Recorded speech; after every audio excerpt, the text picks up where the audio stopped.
사도께서는 그리스도께서 강림하실 때 마지막 때를 사는 성도들이 어떻게 살아야 하느냐에 대해서 말씀하십니다.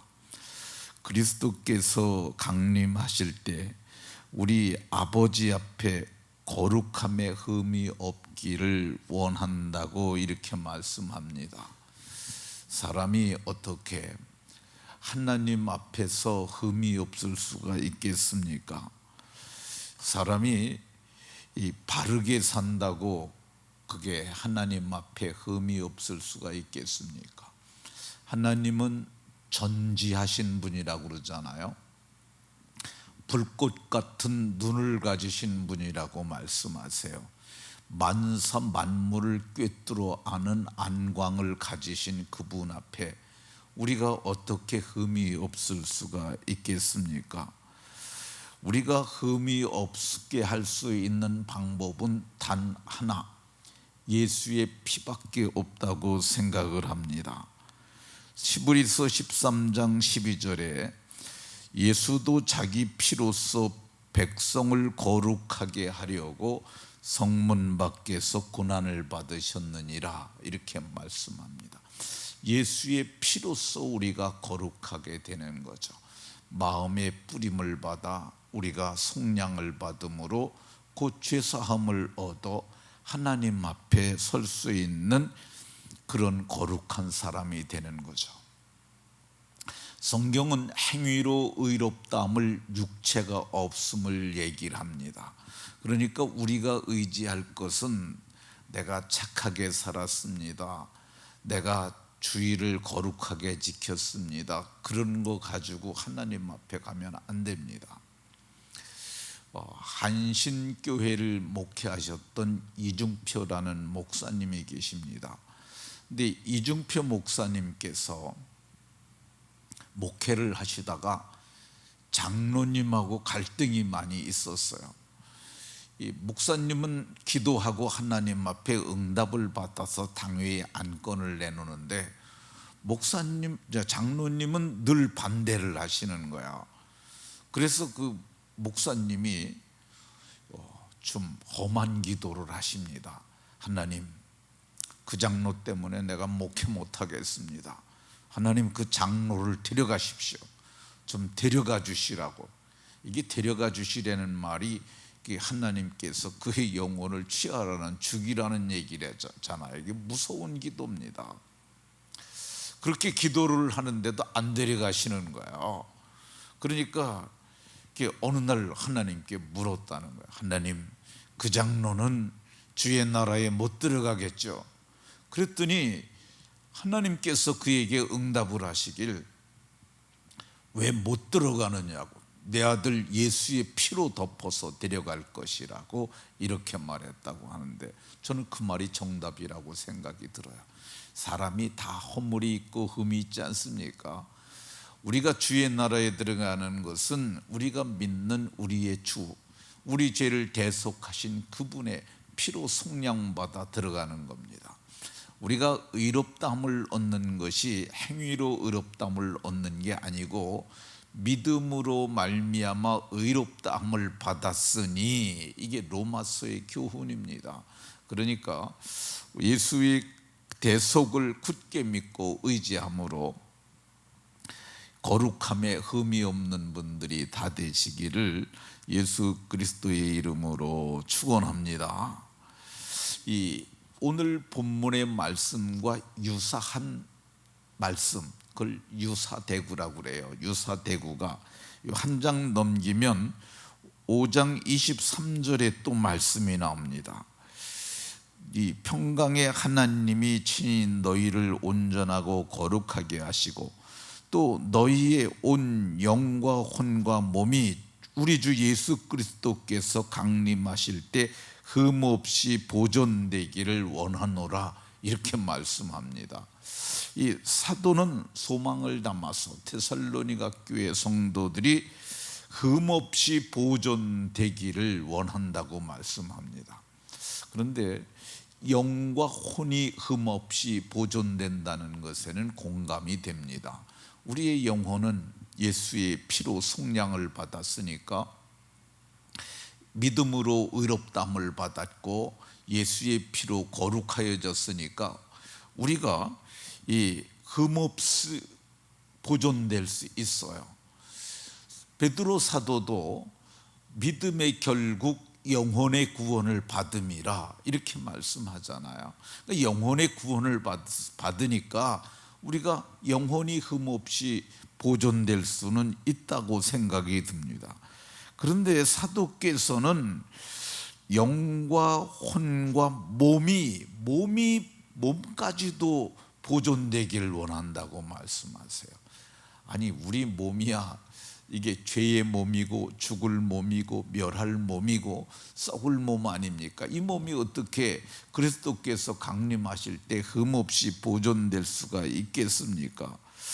제가 이 말씀을 깊이 생각을 해봤는데 제가 생각나는 것은 고린도전서 6장 말씀밖에 없어요. 우리가 살다가 보면 죄를 짓습니다. 근데 모든 죄는 몸 밖에 있다고 말씀하세요. 그런데 이 6장 18절에서 음행을 피하라. 사람이 범하는 죄마다 몸 밖에 있거니와 음행하는 자는 자기 몸의 죄를 범하는 것이니라. 이 말씀이 생각나서 이 음행은 우리 몸에게 죄를 짓는 거니까 이게 음행을 하게 되면 몸이 온전히 보존하기 힘들 수 있겠다는 생각이 듭니다. 그래서 이거는 사실은 이런 의견을 말하는 사람도 없어요. 그런데 제 생각에는 몸이 흠없이 보존되려면은 성결해야 한다고 생각이 들어요. 음행하지 말아야 됩니다. 과거에 예수님 믿기 전에 그런 거는 다 차치하더라도 예수님 믿고 나서 깨끗하게 살아야 할 것을 저는 생각을 했습니다. 우리가 세상을 살아가는데 잠시 죄악의 낙을 누리는 것, 이것에 마음을 뺏기면 안 되고 하나님 앞에서 거룩함에 흠이 없도록 음행하지 말아야 된다고 저는 생각합니다. 오늘날이 음란한 세대 아닙니까? 이 온라인이나 오프라인이나 모든 것이 아주 음란이 차고 넘치는 마지막 때를 살고 있습니다.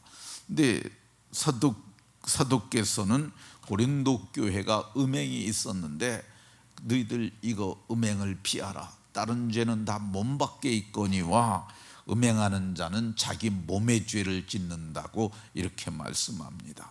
그래서 몸이 그리스도께서 강림하실 때 흠없이 보존되는 방법은 우리가 회개하고 우리가 옛 죄를 깨끗하게 하심 받은 사람들이잖아요. 그걸 잊지 말고 이제부터라도 성결의 대로를 걸어가는 그런 복이 있으시기 바랍니다. 강림을 기다리는 자가 어떻게 살아야 하느냐? 강림을 기다리는 자는 오늘 13절에 너희 마음을 굳건하게 하시고 마음을 굳게 하고 살아야 합니다. 왜 굳게 하고 살아야 되느냐? 우리의 믿음을 흔드는 요소가 너무 많습니다. 베드로 사도는 베드로후서 3장 4절에서 주께서 강림하신다는 약속이 어디 있느냐 이렇게 말하는 사람들이 많이 있다는 거야. 오늘날에 주님이 다시 이 땅에 오신다는 이 말씀을 액면 그대로 믿지 않는 그리스도인들이 많이 있습니다. 오히려 과학을 믿습니다. 이상기후로 인해서 지구가 멸망할 것이다. 지축의 정립을 통해서 그런 일들이 일어날 것이다. 핵전쟁으로 이렇게 생각하지, 성경은 그런데 어디에도 그렇게 얘기를 하진 않아요. 말세에 그런 징조가 있지만은 주님이 강림하심으로 세상이 끝이 나는 거지. 근데 베드로 사도가 강림하신다는 약속이 어디 있느냐라고 그러면서 우리 믿음을 흔들 수 있다는 것입니다. 그래서 사도는 이 흔들리지 말고 굳게 믿으라고, 이게 마음을 굳건하게 하라고 이렇게 말씀하고 있습니다. 이 야고보 장로님도 이 형제들아, 야고보 5장 7절에서 주께서 강림하시기까지 길이 참으라고 이렇게 말씀합니다. 이 너희도 길이 참고 마음을 굳건하게 하라고 이렇게 말씀하고 있습니다. 그러니까 말세, 주님이 오실 때를 우리가 살고 오실 때가 가까웠다고 여러 가지 징조들이 있지 않습니까? 그때 우리가 어떻게 살아야 되느냐? 참고 기다리고 마음을 굳건하게 해야 하는 줄로 믿으시기 바랍니다. 마음을 굳건하게 하고 어떻게 살아야 할까? 요한 사도는 이 요한일서 2장 28절에서 자녀들아 그의 안에 거하라 이렇게 말씀합니다. 그의 안에 거한다는 말은 말씀 안에 산다는 뜻이고요, 진리 안에 산다는 뜻이고요, 교회 안에 산다는 뜻이고요, 믿음 안에 산다는 뜻이고요, 성령을 따라 사는 삶을 말합니다. 왜 우리가 그의 안에 살아야 하느냐? 여기 요한일서 2장 28절에서 이어서 말씀하시기를 이는 그가 강림하실 때 우리로 그 앞에 부끄러움이 없게 하려 하심이라고 이렇게 말씀합니다.